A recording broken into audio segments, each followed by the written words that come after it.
Pau Montserrat, molt bon dia.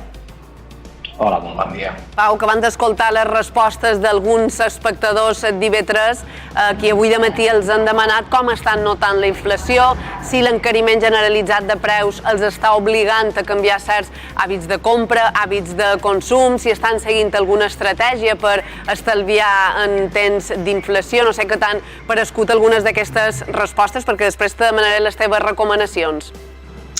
Bé, les respostes que m'han donat són les lògiques en un moment inflacionari, quan els preus dels béns de primera necessitat estan augmentant, les rentes disponibles se redueixen, les famílies que ja tenien, diguéssim, certes dificultats per arribar a final de mes se troben en que ja no són certes dificultats, sinó que són dificultats serioses, i sobretot que qui ho pateix més és justament aquestes famílies que un augment del 10 o del 20% per menjar li suposen dificultat per poder triar la seva alimentació. Aquests són els primers col·lectius on el govern ha de fer front per evitar que una inflació que ens golpeja a tots provoqui situacions greus de pobresa.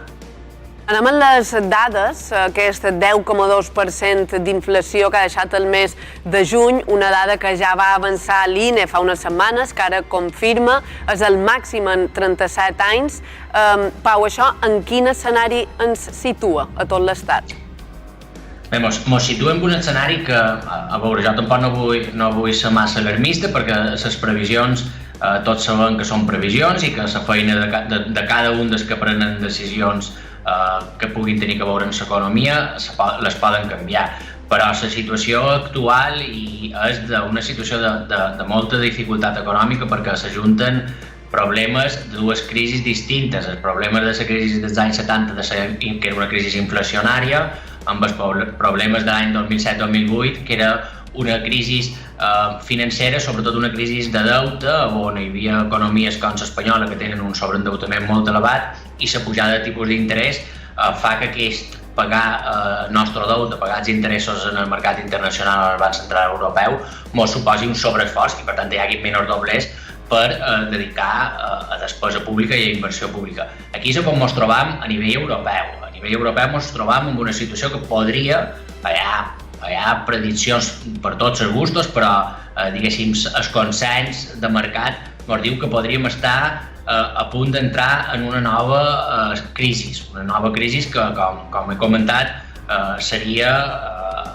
en alguns factors més difícil que les crisis anteriors. Evidentment també han fet alguns deures i en alguns punts ens estem situant en un lloc un poc millor, però Espanya concretament no ha fet les reformes que tenia que fer en el moment que els tenia que fer. Això fa que nosaltres tinguem més inflació que els països com Alemanya o França, perquè tenim uns mercats manco eficients i que per tant poden traslladar més ràpid l'augment dels seus costos, les empreses augment de preus i a més amb un sobreendeutament brutal que no s'ha reduït ni en temps de més o manco bonança a nivell econòmic. Per tant, ens venen moments d'estrenyem-nos el cinturó, perquè ens entenguem.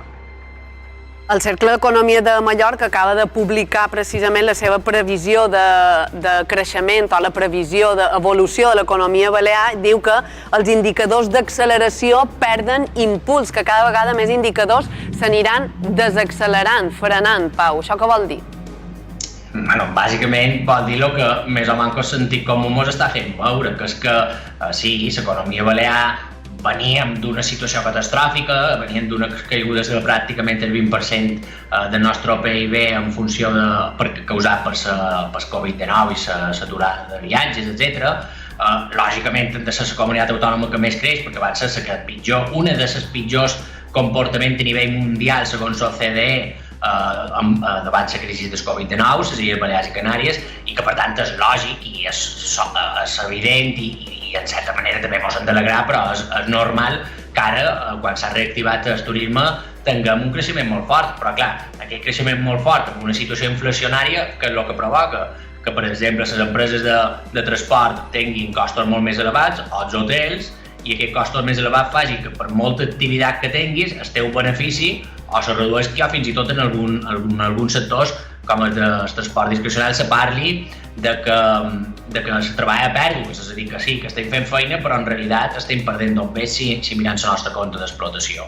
Això és el que sofrirà Balears i el que sofrirà la resta d'Espanya i bona part dels països europeus, que és un creixement que no és ni molt manco suficient amb la inflació per tornar-nos a posar a la situació prepandèmica. Pensem que Espanya és un dels únics països europeus, si no és l'únic, que en les previsions que se manegen actualment no recuperarem el PIB precrisis fins a l'any 2024. Pau, estàvem veient, mentre ens explicaves això, un gràfic precisament sobre aquestes previsions macroeconòmiques per aquest estiu a Espanya. Què ens indica aquesta gràfica, aquestes dades? Sí, això ha sortit avui, són unes prediccions que fa la Comissió Europea de forma periòdica. En aquest concret que estem ensenyant ara són les previsions per a Espanya i el que ens està dient és que el creixement espanyol se redueix, les previsions pel 2023 se redueixen, i pel 2022, perdó, se redueixen respecte a les anteriors previsions, és a dir, creixeran manco. Aquell creixement inferior farà que el 2023 no sigui capaç de compensar el creixement per tornar a moments prepandèmics i que haurem d'esperar, si se compleixen aquestes previsions, en el 2024, i ens situem en un escenari d'inflació molt elevada, un 8,1% de mitjana del 2022, i a partir del 2023 ja les previsions és que la inflació se redueixi, ara no recordo la dada perquè no la puc veure aquí, crec que és entre un 3 i un 4%. Per tant, les mesures de política econòmica que s'espera que s'introdueixin, com per exemple la pujada de tipus del Banc Central Europeu, sembla que el Banc, la Comissió Europea i altres organismes com l'OCDE sembla que creuen que sí que ja pel 2023 la situació d'inflació, de pujada de preus, si bé serà molt rellevant, perquè un 4% segueix sent una inflació molt elevada, però ja no serà aquesta borrada, aquesta bestialitat d'inflació que viurem en el 2022. Pau, la inflació està impactant directament en les economies familiars. Sembla que omplir el rebost, omplir la gelera, cada vegada costa més, no? Cada vegada sembla que reten menys els dobbers a l'hora d'omplir el rebost, però avui també et demanam per la capacitat d'estalvi. Com impacta aquesta inflació en la capacitat d'estalvi de les famílies? Quines mesures podem adoptar o poden adoptar aquells que encara tinguin marge per estalviar? Sí, ens trobam, com sempre, perquè amb inversions ens trobam perquè s'estalvi. Al final, per estalviar, és una pauta molt senzilla, però és una pauta que és l'única que funciona.